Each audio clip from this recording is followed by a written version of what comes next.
పైలమా మీరందరూ?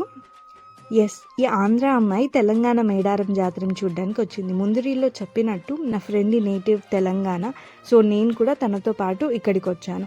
ముందు సమ్మక్క సారక్క అంటే సిస్టర్స్ అనుకున్నా, సినిమాలో చూసినా నాకు అంతే తెలుసు. కానీ ఇక్కడ వచ్చాక అర్థమైంది వీళ్ళిద్దరు మదర్ అండ్ డాటర్ అని.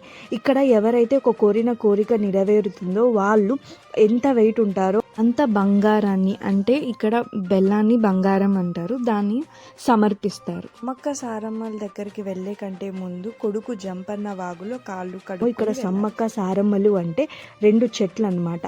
చెట్లు అనడం కూడా తప్పు, దేవతలు. మేడారం జాతర అంటే ఒక ట్రైబల్ ఫెస్టివల్. ఇక్కడ కట్టుబాట్లు సాంప్రదాయం ప్రకారం ఒక గొర్రెను బలిగా ఇస్తారు. ఆ గొర్రె జల్ తీయడం అయిన తర్వాతనే వారు బలిగా ఇస్తారు. బలి ఇచ్చిన గొర్రెను ప్రసాదంగా భావించి అక్కడే వండుకొని తిని తిరిగి ఇంటికి ప్రయాణం చేస్తారు. ఇలా నా ఫ్రెండ్ వల్ల నేను మేడారం జాతర చూశాను.